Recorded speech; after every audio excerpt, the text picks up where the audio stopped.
and this is how it all panned out. I showed earlier on, this is when the game was at 50 overs. And McCullum was the first to go. Just got himself in no man's land. Just poked at one. Generally, the fielding was very good for the West Indies. They looked on the ball from the start. The bowling was excellent. A little lucky there for Ryder. He swung hard. Went all the way. And then the rain came, and boy, did it come. It shortened the game to 28 overs. So New Zealand had to get on with it after that. And they, for the most part, struggled to get the ball to the fence. There were some nice strokes, as you would expect. Ryder, who was a key man in this situation, picked fieldsman out at a deep square leg. Howe was struggling somewhat to get the ball away, and it was all hard work, really, and it was all stuttering. Force at singles, they got away with that one. Then Howe missed a full toss. His difficult summer continues. Flynn never got started.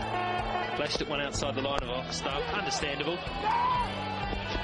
So too many balls were going to fieldsmen. You can see that extra cover man picked out quite often. Taylor went to go to the onside, and the ball wasn't quite there to do that, so he sliced one up, was taken by Powell. Oram hit some nice strokes in his stay. This was the power play over. It was a good over, it went for 13, but in the second of their 2 power play overs that they could call on themselves, Oram hold out, and Vittori played one on. That stroke was never on, and it was turning into a bit of a disaster, really.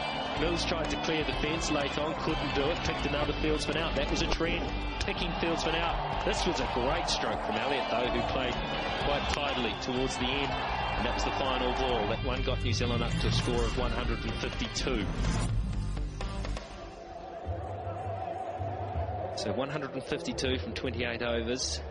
Remember, rain short when New Zealand started that effort. They were playing under 50-over conditions, and then after 6.5 overs, the rains came down. And then they continued. But too many wickets fell, and because of that, maybe aiming for a score of 180, they couldn't get there. The bowling was very good. The West Indies were on the ball. 3 for 26 for Edwards. He's had a very good day. He bowled fast. He bowled good slow balls as well. 2 for 26 from Jerome Taylor, who's been impressive on this tour.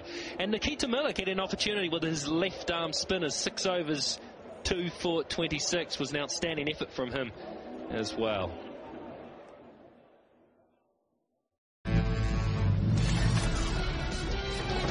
So 158 the target under the Duckworth-Lewis system for the West Indies to go 1 up. And Chris Gale, it was left to him at the top of the order with Chattergoon, a lovely square cut. And then he dragged one on. Just mistiming a drive. Gale carried on in typical fashion. He is such a threat for the New Zealand bowlers, it seems, this summer. 1 bounce 4 there, and look at the nifty footwork to get that behind square. At the same time, he had help from Sarwan, who's to grow in confidence. A 6 there for the skipper. And then he just mistimed the shot from Daniel Vittori. He couldn't believe that he got out, but he was, and so was Marshall. His stay was only a brief one. At this point, it brought Brendan Nash to the crease. He's a gritty little customer. Hit a booming 6 over the building side. Lost the ball, in fact. And then he tried to repeat the dose, but Patel won that little battle. Sarwan, in the meantime, was just carrying on in great fashion. A one-handed shot from Pollard wasn't enough to clear Taylor at deep mid-wicket. And the big fella had to go. That brought Ramden to the crease. Sarwan brought up his 50. Ramden started to support him. And all of a sudden, the West Indies, who were behind the 8 ball, started to emerge. And that shot, maybe that was the turning point in confidence for the keeper batsman Ramden, who played away for a 4 and a 3 in the same over, and that transferred the momentum back to the boys from the Caribbean. Patel bowled a couple of rank full tosses in his second last over, and that was enough for the West Indies to seize control, it seemed. A lovely shot over extra cover from Ramden. McCullum's effort at running Ramden out was astray.